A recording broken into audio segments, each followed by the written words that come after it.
Is housing here in Statesville overpriced? Let's talk about that today on the Central Carolina Realty Podcast.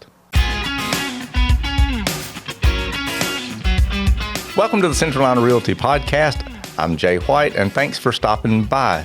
There's one thing that both buyers and sellers want to know. Is housing here in Statesville overpriced? And honestly, we real estate agents, we're wondering too. So let's talk about that today a little bit. Now, pricing a house is a bit different than almost any other commodity. And this is due mostly to the fact that each property is unique.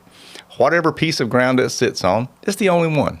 And we call this, and here's a word for you, right? I love this term. We call this the non-homogeneity principle.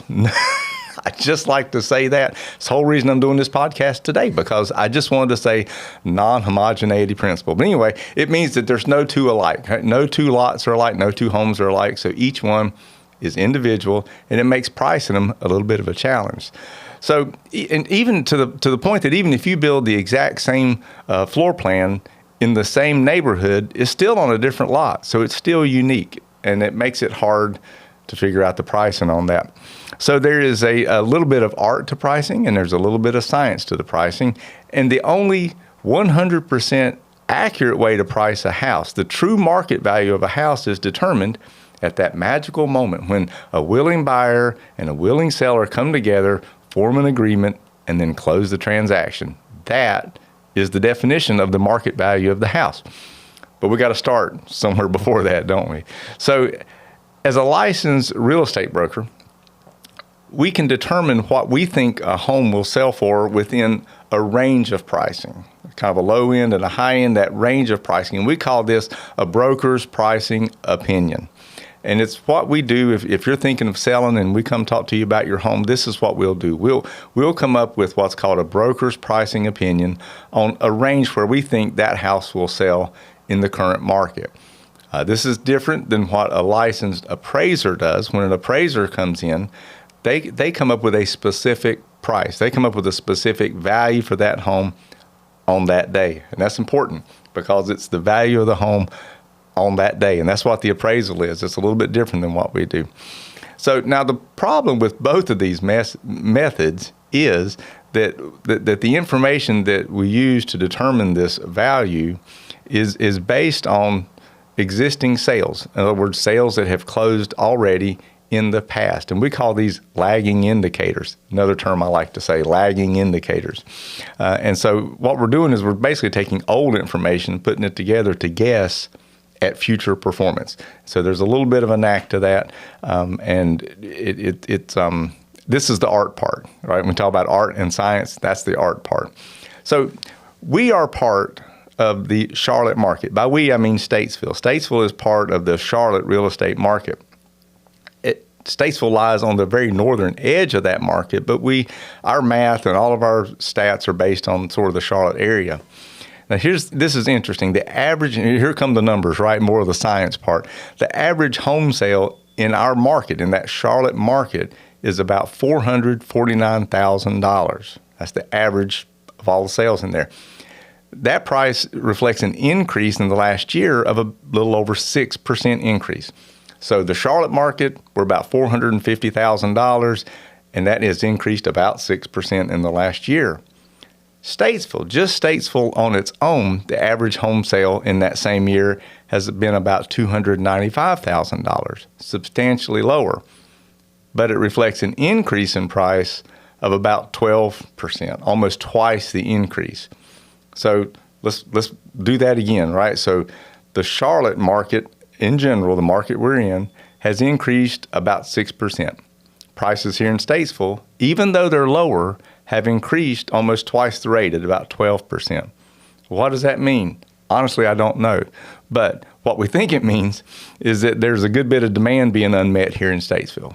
So with a little bit of explanation on the numbers, let's talk about where those numbers come from just for a second, because when I ran these numbers, they are not filtered for anything. In other words, it's all sales. So whether it's, a 6,000 square foot mansion down to a 2-bed, 1-bath somewhere like that, it doesn't filter anything out. It's all sales, right? It doesn't filter for location. It doesn't filter for price.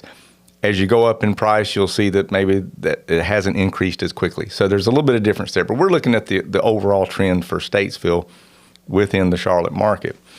So even though Statesville homes are lower on price than average in the market, they're increasing quicker. So they're going up. So what does this mean to you? Okay, so if you're thinking about buying a home, don't wait for prices to come down. If you're looking at buying a home here in Statesville, those prices are going up. So maybe you're not ready to buy, that's fine, but don't wait for prices to come down. I think that might be a mistake. Mortgage rates have come down. So mortgage rates in the last year have come down over 1.5 points. We're down in the low sixes now with mortgage rates. So that's a good factor for buying.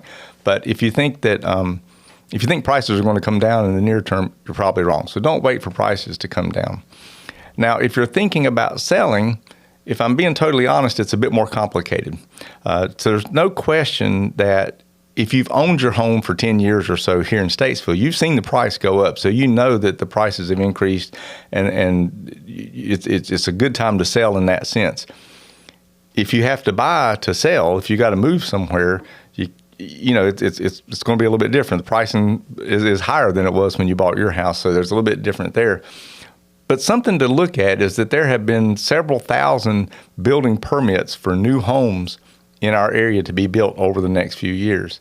This new inventory will probably impact pricing. It should. As the supply goes up, the price should come down. It's basic economics, right? So if you're thinking about selling, this might be a better time to do it because the prices have gone up. They're still going up. They're high. Probably a good time to sell. Here's the thing, though, and this is back to my first word, the non-homogeneity principle. Every home is unique, and every seller and every buyer is unique. The best way to determine if it's the right time for you to sell or buy is to reach out to us here at Central Line of Realty.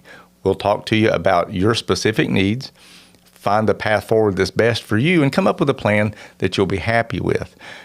Because here at Central Line of Realty, as we say, it's all about you. So drop us a line. Go to centrallineofrealty.com. Let us know how we can help you. If you're watching this on YouTube, hey, take a second, hit the subscribe button, and then when new stuff comes out, you know, you'll get to hear about it. And if there's something you'd like me to do an episode on, put that in the comments. I'll be glad to do it. centrallineofrealty.com. Thanks for spending a few minutes with me, and I look forward to seeing you real soon. For any questions, you can visit us at centrallineofrealty.com, email us at centrallineofrealty@gmail.com, or give us a call at 704-838-6086. Thank you for listening to Central Line of Realty, the podcast.